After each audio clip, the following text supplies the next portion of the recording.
शुक्र सारी विवाद लीला। कदम्ब वेदी पर सुंदर आसन लगा है। उस पर गोलाकार पंक्ति में बैठी हुई श्री प्रिया प्यारे श्याम सुंदर के अधरामृत से सिक्त फलों का प्रसाद पा रही हैं। श्री प्रिया की दाहिनी ओर ललिता बैठी हुई हैं एवं बाईं ओर विशाखा। फिर ललिता की दाहिनी ओर क्रमशः गोलाकार चित्रा, इंदुलेखा, चंपकलता, रंग देवी, तुंग विद्या एवं सुदेवी बैठी हुई हैं। पंक्ति के दक्षिणी हिस्से में थोड़ी सी जगह छोड़ी हुई है, जिसकी राह से मंजरियाँ जल एवं अन्य वस्तुएं बीच बीच में परोसने जाती हैं। अनंग मंजरी, पालिका मंजरी, धन्या मंजरी एवं श्यामला मंजरी पंक्ति की चारों दिशाओं में खड़ी हैं। चारों के हाथ में एक एक थाल है, जिसमें तस्तरियाँ सजी हुई हैं। उसी में से निकालकर वे बीच बीच में सखियों की थाली में डाल दिया करती हैं। श्री प्रिया ने प्रारंभ में तो एक प्याले से 4-5 घूंट रस एवं किंचित पनरस भी पी लिया, पर अब फल का टुकड़ा हाथ में लिए हुए मुस्कुरा रही हैं तथा कभी चंपकलता और कभी रंग देवी की ओर ताककर इशारे से कहती हैं, देख तू तो थाली लिए हुए बैठी है, मैं कितना खा चुकी। श्री प्रिया की आंखें तो सखी मंडली की पंक्ति में है, पर मन वहाँ है जहाँ प्यारे श्याम सुंदर विश्राम कर रहे हैं। इसीलिए दृष्टि बीच बीच में स्थिर सी हो जाती है। ललिता अब धीरे धीरे संतरे एवं अंगूर के कुछ खंडों को प्रिया के मुख में देने लगती हैं तथा श्री प्रिया खाती चली जा रही हैं। ललिता को जब यह संतोष हो जाता है कि मैं कुछ इसके पेट में डाल चुकी हूँ और यदि यह अपने हाथ से बिल्कुल भी नहीं खाएगी तो भी विशेष आपत्ति की बात नहीं रही है, तब अपने मुंह में फल के 1-2 खंड डालकर रानी से कहती है, देख हम सब बैठी हैं, तू कुछ खा ले। रानी का मन तो यहाँ था नहीं। हाँ, एक क्षण के 1000वें हिस्से में यहाँ आता था, फिर प्यारे श्याम सुंदर के सौंदर्य सागर में गोता लगाने लगता था। रानी ने ललिता की बात मानो सुनी ही नहीं। वे तो सोच रही थी कि मुझे यदि करोड़ आंखें होती, रोम रोम में एक एक आंख होती और कभी पलक नहीं गिरती तो कुछ कुछ प्यारे श्याम सुंदर की रूप सुधा का आनंद ले पाती। क्या करूं, किससे कहूं? अच्छा, एक काम करूं, प्रार्थना करूं कि हे विधाता। रानी की चिंतन धारा पलटी और सोचने लगी कि ओह कृष्ण कृष्ण, मैं क्या सोच रही हूँ। नहीं नहीं, कभी नहीं विधाता, मैं भूल गई। शपथ करके कहती हूँ कि मैं होश में नहीं थी, इसीलिए तुमसे प्रार्थना करने जा रही थी।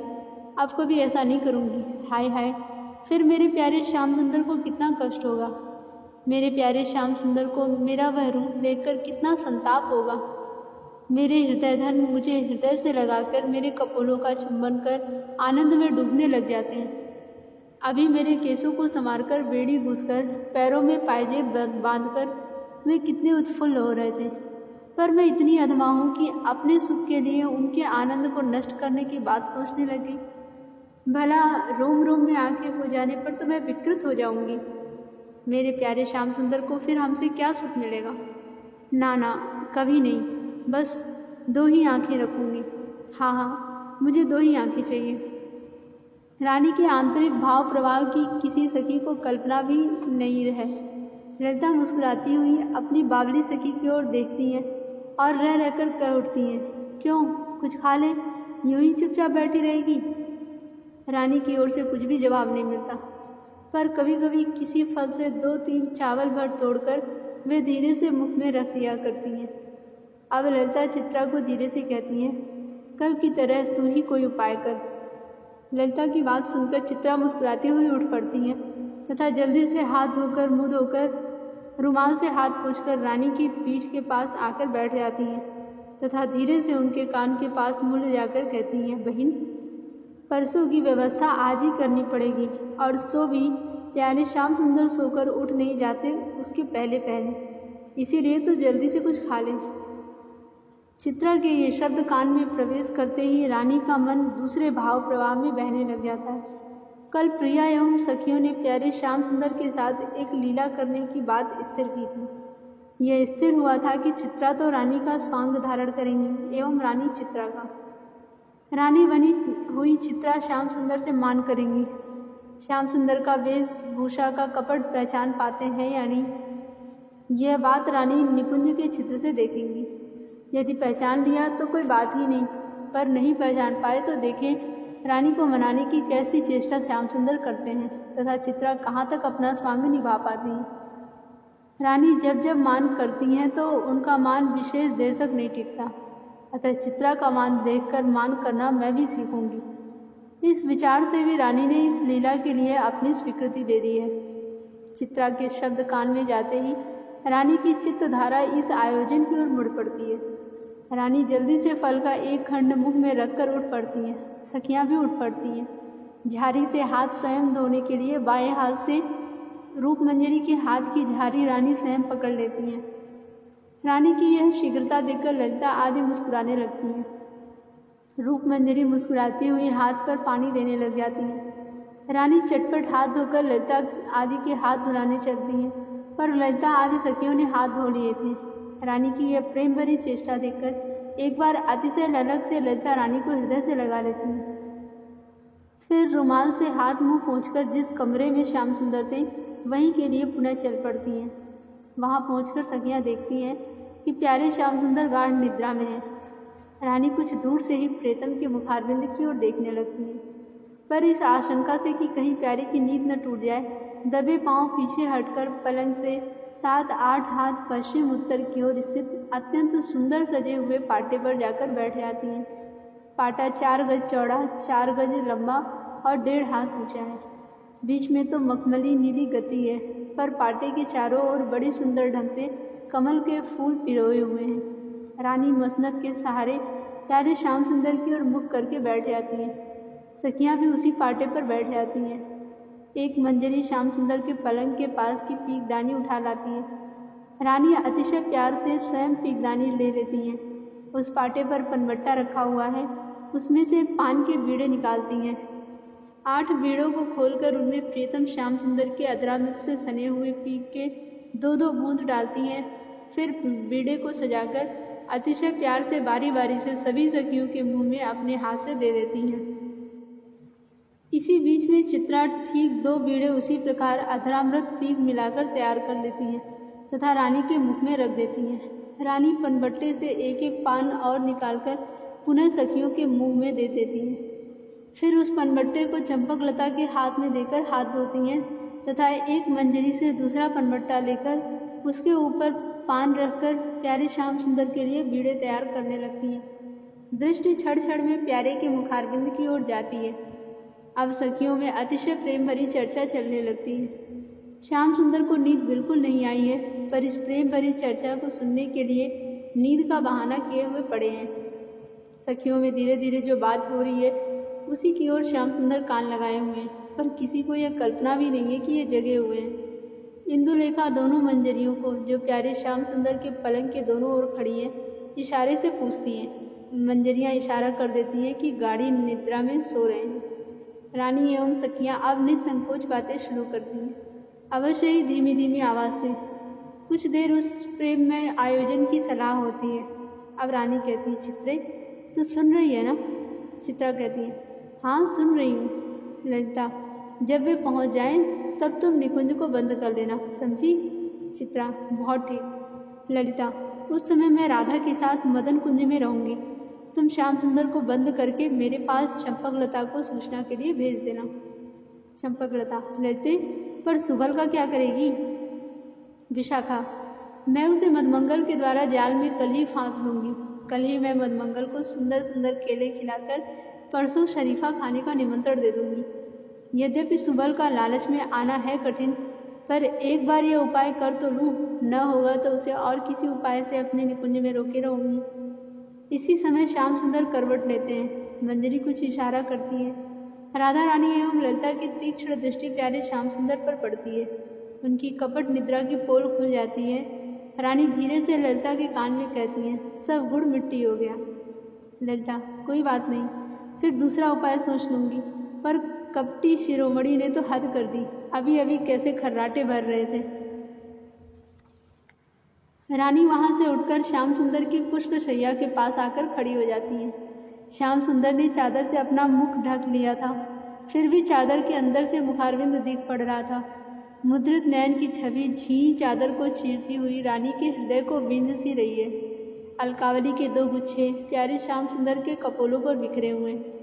रानी अपने पद्म सदृश हाथों से अलकावली के गुच्छों को यथा स्थान रख देने के लिए चादर हटाती है। श्याम सुंदर हंसी रोकना चाहते हैं, पर होठों पर उस अंतर हृदय की हंसी की कुछ झलक आ ही जाती है। रानी हंस पड़ती हैं। श्याम सुंदर मानो अभी अभी घोर निद्रा से जागे हों, ऐसी मुद्रा में अपनी आंखें खोलकर निहारने लग जाते हैं।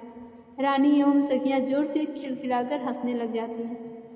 रानी झुककर प्यारे श्याम सुंदर के गले में अपनी दोनों बाहें डाल देती हैं तथा ललक भरी दृष्टि से प्यारे के मुखारविंद को कुछ क्षण तक देखती रहती हैं। फिर कहती हैं, बड़ी अच्छी नींद में तुम सो रहे थे, जग कैसे गए? कहते कहते रानी फिर खिलखिलाकर हंस पड़ती हैं। प्यारे श्याम सुंदर के वक्षस्थल पर रानी की वनमाला झूल रही है। प्रेमावेश के कारण अंचल खिसक कर पीठ पर आ गया है।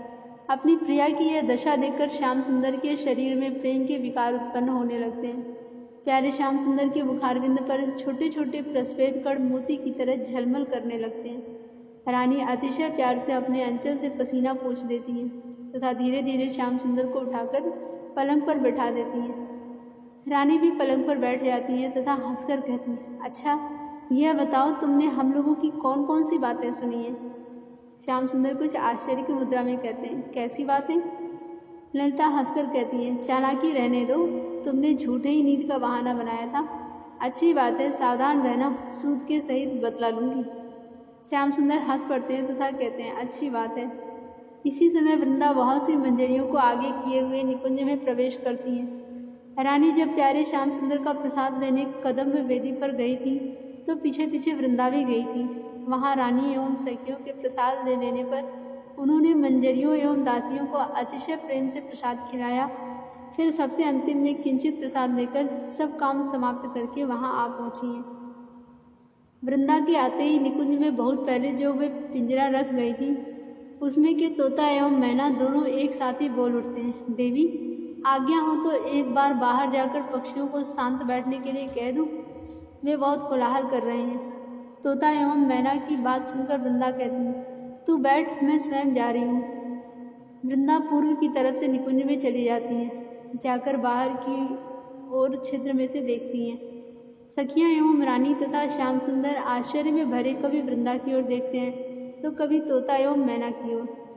वृंदा निकुंज में जाकर चुपचाप खड़ी हैं। कुछ क्षण खड़ी रहकर मुस्कुराने लगती हैं तथा फिर दबे पांव शीघ्रता से जहाँ श्याम सुंदर आदि हैं आकर खड़ी हो जाती हैं। पहले तो जोर से हंस पड़ती हैं, फिर हंसी संभाल कर कहती हैं, प्यारे श्याम सुंदर एक तमाशा देखोगे? श्याम सुंदर कहते हैं, हाँ हाँ अवश्य देखूंगा, दिखाओ। वृंदा, अच्छा देखो, बिल्कुल दबे पाँव मेरे पीछे पीछे सभी चले चलो, सावधान, तनिक भी शब्द न हो, नहीं तो फिर खेल बिगड़ जाएगा। वृंदा की बात सुनकर सखियाँ रानी एवं श्याम सुंदर सभी आश्चर्य में भरे हुए वृंदा के पीछे पीछे चल पड़ते हैं। चलकर पूर्वी निकुंज में जा पहुँचते हैं। निकुंज में अतिशय कोमल हरी हरी पत्तियों का बेंच के आकार का एक आसन है। उसी पर वृंदा देवी प्रिया प्रीतम को उत्तर की ओर मुख करके बैठ जाने का इशारा करती हैं। प्रिया प्रीतम उसी प्रकार आसन पर बैठ जाते हैं। कुछ सखियाँ आसन को पकड़े खड़ी रहती हैं, कुछ बैठ जाती हैं। निकुंज सखियों एवं दासियों से ठसाठस बढ़ जाता है, पर पूर्ण नीरवता छाई हुई है। वृंदा फिर कुछ बहुत धीरे से कहती हैं, सभी उस वृक्ष की ओर देखो। लताओं के छिद्र में से एक वृक्ष की ओर वृंदा उंगली से इशारा करती हैं। सभी उस तरफ देखने लग जाते हैं। निकुंज से 8 हाथ उत्तर हटकर बड़ा ही सुंदर वृक्ष है। वृक्ष झाऊ वृक्ष के समान है, पर झाऊ की अपेक्षा अत्यधिक हरा भरा है। पत्तियां तो झाऊ वृक्ष की सी हैं, पर इतनी अधिक हरी भरी और इतनी घनी है कि बस कुछ कहते नहीं बनता। मोटी मोटी डाल है, पर डाल में कहीं भी रूखापन नहीं है। डाल का रंग भी बड़ा सुंदर है। हल्के पीले रंग के कपड़े पर हरे रंग का छींटा हो वह कपड़ा जैसा दिखता है, वैसा सा रंग डाल का है। उस डाल पर एवं वृक्ष की टहनियों पर समूह के समूह पक्षी बैठे हैं। रंग बिरंग के पक्षी हैं। कभी कभी तो बहुत से एक साथ बोल उठते हैं, ठीक ठीक, तथा कभी बिल्कुल शांत बैठ जाते हैं। अधिकांश पक्षी इस मुद्रा में बैठे हैं मानो किसी पंचायत में पंच बनाए गए हों और गंभीर विचार में लगे हों। वृक्ष की एक मोटी डाल पर जो पश्चिमी ओर फैली है, एक तोता पूर्व की ओर मुख किए हुए बैठा है तथा एक सारी पश्चिम की ओर मुख किए हुए बैठी है। वृंदा देवी धीरे से सबसे कहती हैं, देखो इन दो पक्षियों में झगड़ा हो रहा है। अन्य पक्षी इन दोनों की बात बैठे बैठे सुन रहे हैं। इनका झगड़ा कैसा विचित्र है, यही दिखाने के लिए तुम लोगों को यहाँ ले आई। वृंदा की बात सुनकर सबकी दृष्टि उस तोते एवं मैना पर जा टिकती है। सभी अतिशय उत्सुकता से प्रतीक्षा करते हैं कि देखिए क्या झगड़ा है। इसी समय सारी बोल उठती है, अच्छी बात है, पर आज से मैं तुमसे कभी नहीं बोलूँगी। तोता कहता है, बोलना या ना बोलना तो तुम्हारी मर्जी पर है, किंतु तुम ही बताओ कि मैं तेरे लिए झूठ कैसे कह दूँ। सारी, नहीं नहीं, तुम झूठ मत बोलो, सत्य धर्म का पालन करो, पर अब मुझसे तुम्हारा कोई संबंध नहीं है। तोता, देख सारी, इस तरह नाराज होने में क्या लाभ है, सत्य का निर्णय तो हुआ नहीं। सारी, भाई मैं तो कई बार तुमसे कह चुकी हूँ कि मैं सत्य नहीं जानती, फिर बार बार तंग करने से क्या लाभ है। तोता, नहीं जी, मैं भी तुम्हें तंग करना थोड़े चाहता हूँ। हाँ, तेरे मुख से बार बार श्याम सुंदर बड़े निष्ठुर है सुनकर बात करने लग गया। मैं जानता होता कि तू खींच जाएगी तो इस प्रसंग को छोड़ ही देता। सारी, अच्छा, अब भूल हो गई, क्षमा करो। एक बार नहीं 1000 बार कह दे रही हूँ, श्याम सुंदर बड़े रसिक हैं, बड़े करुण हैं, बस अब मुझसे मत बोलना। यह कहकर सारी पूर्व की ओर मुख फिराकर बैठ जाती है। तोता कुछ देर चुपचाप बैठे रखकर उड़कर सारी के पास चला जाता है तथा कहता है, सारी तू गंभीरता से विचार कर, सच तेरी शपथ, मेरा कोई आग्रह थोड़े है कि मैं तेरी बात मानूंगा ही नहीं। हाँ, वह बात मेरी समझ में नहीं आती कि तू मेरे प्यारे श्याम सुंदर को निठुर क्यों समझने लग गई है। मेरा तो यह दृढ़ विश्वास है कि एक बार कुछ क्षण के लिए भी तू दृष्टि स्थिर करके उनके नैनों की ओर देखती तो फिर कभी इस तरह नहीं कहती। सारी कुछ नहीं बोलती, पर प्रिया, प्रीतम एवं सखियाँ सबके मुख पर हंसी छा जाती है। वृंदा फिर सावधान करती हैं कि किंचित भी शब्द नहीं होने पाए, नहीं तो खेल बिगड़ जाएगा। सारी फिर बोलती है, भाई कह चुकी, बार बार कह चुकी, मेरी भूल थी, तुम ठीक कहते हो, अब व्यर्थ में बातें क्यों बढ़ा रहे हो। तोता कुछ गंभीर सा बनकर आंखें बंद कर लेता है तथा कुछ क्षण बाद अपने आप बोलने लगता है, प्राण प्यारे श्याम सुंदर, प्राण प्यारे श्याम सुंदर, प्राण प्यारे श्याम सुंदर। तोते की यह मधुर कंठध्वनि सारी के मन में प्रेम का संचार करने लगती है। सारी श्याम सुंदर के नाम के माधुर्य में खींच ली जाती है, तोते के प्रति रोज को भूल जाती है और तोते की ओर देखने लग जाती है। तोता फिर कहता है, सच सारी, तू मेरे हृदय को देखी, मैं कृत्रिम नहीं कहता। मेरे हृदय में यह बात कभी भी नहीं आई कि श्याम सुंदर निठुर हैं, बल्कि कभी कभी यही दिखता है कि तुम्हारी रानी ही कुछ निठुर बन बैठती हैं। देख, उस दिन की बात है, तुम्हारी रानी रूठी हुई थी। चंद्रमा की शुभ्र ज्योत्सना से यमुना पुलिन का अणु अणु उज्ज्वल हो रहा था। एक जामुन के वृक्ष के नीचे हाथ पर कपोल टेके आंखें मूंदी रखकर तुम्हारी रानी बैठी थी। अद्भुत शोभा थी। सारी, देख, सच कहता हूँ, तुम्हें प्रसन्न करने के उद्देश्य से नहीं, रानी का सौंदर्य तो हमें कई बार भ्रम में डाल चुका है। आहा, क्या बताऊँ, जब मैं हाथ की ओर देखता था तो प्रतीत होता था अनंत नव विकसित कमलों की शोभा इसके सामने फीकी है। मुखारविंद की ओर देखता था तो यह अनुभव करता कि अनंत चंद्रमंडल की शोभा रानी की मुख की शोभा के एक कण के बराबर भी नहीं। कवि की भाषा में यह शक्ति नहीं कि उस शोभा का वर्णन कर सके।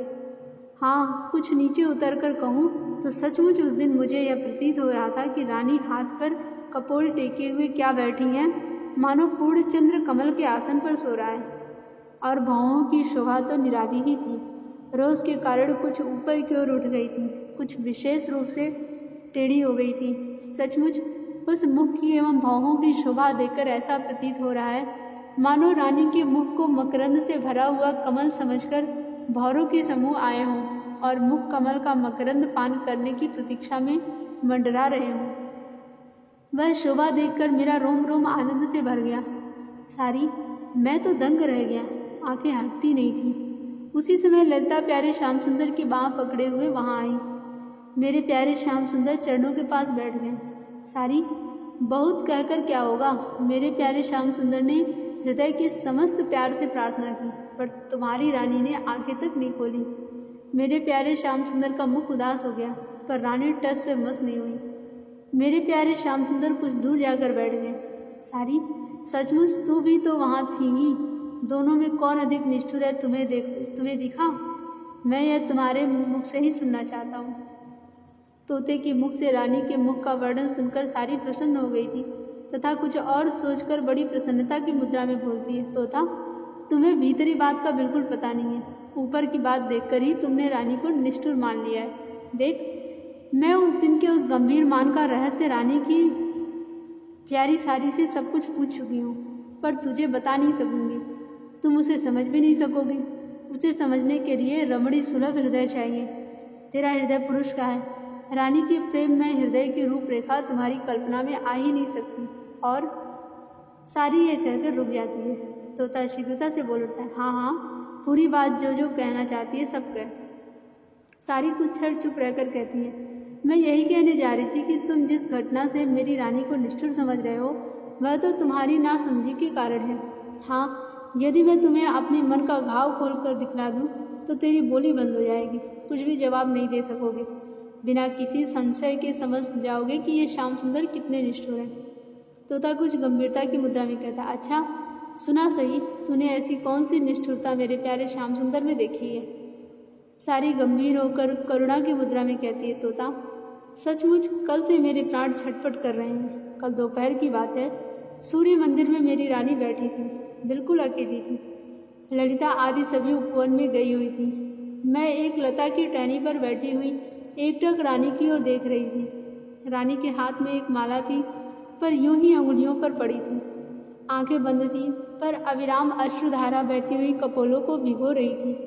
बीच बीच में रानी बोल उठती थी कि मेरे जीवन सर्वस्व, सभी अवस्थाओं में मैं तुम्हारी हूँ। तोता, रानी की यह प्रेमावस्था देख देखकर मैं गदगद हो रही थी, पर आगे जो देखा उसे देखकर तो दंग रह गई। देखती हूँ कि रानी हठात उठ खड़ी हुई, बड़बड़ करती हुई मंदिर में इधर उधर घूमने लग गई। पहले तो आवाज़ अस्पष्ट थी, पर पीछे कुछ जोर से बोलने के कारण मुझे ठीक ठीक सुनने लग गया।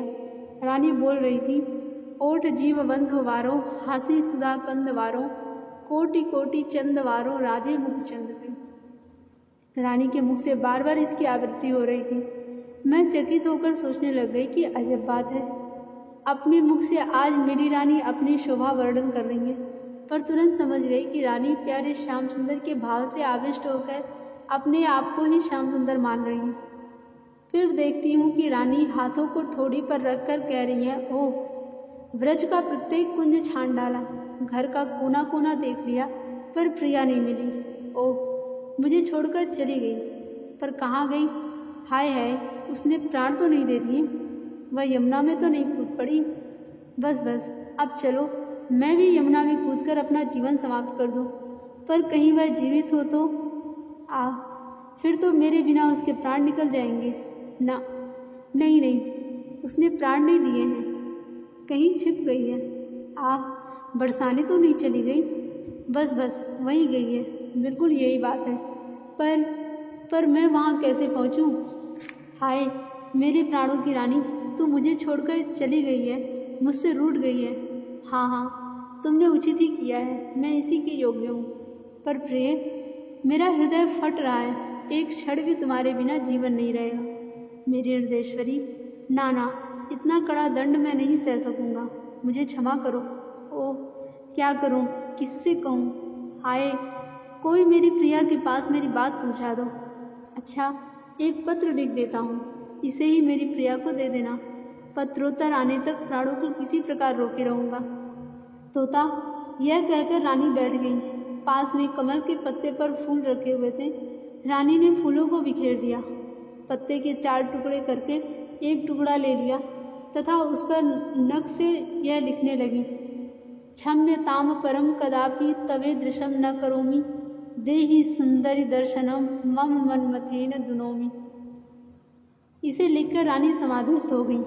कुछ देर बाद आंखें खोलकर उस पत्ते की ओर देखने लगी तथा आनंद में भरकर बोली, प्राणनाथ ने पत्र भेजा है। अच्छा, पढ़ूं क्या लिखा है? पत्र पढ़कर हृदय से लगाया और पुनः बड़बड़ करने लगी, मेरे जीवन धन, तुमने तो कोई अपराध नहीं किया है। हाय, किसने तुमसे झूठी बात कह दी है? मैं कहाँ रूठी हूँ? पता नहीं तुमने कहाँ से यह पत्र लिखा है। हाय, न जाने तुम्हारी क्या दशा हो रही होगी।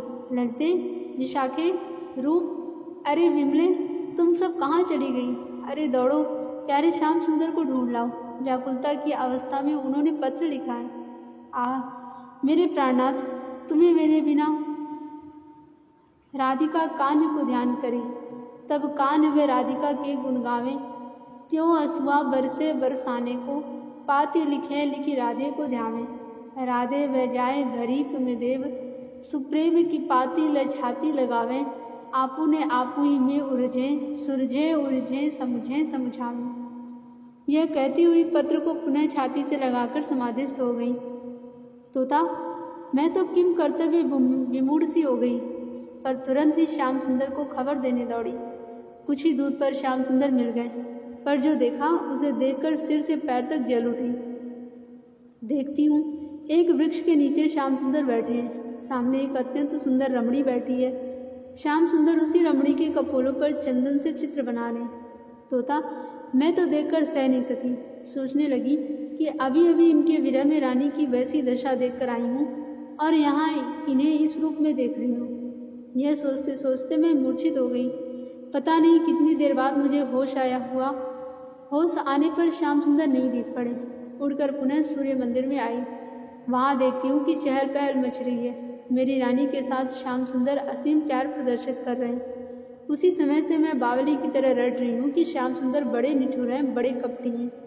सारी यह कहते कहते जोश में आ जाती है तथा बड़े जोर से कह उठती है, तोता, चाहे मान या मत मान, पर श्याम सुंदर सचमुच बड़े निठुर हैं, बड़े कपटी हैं, बड़े लंपट हैं।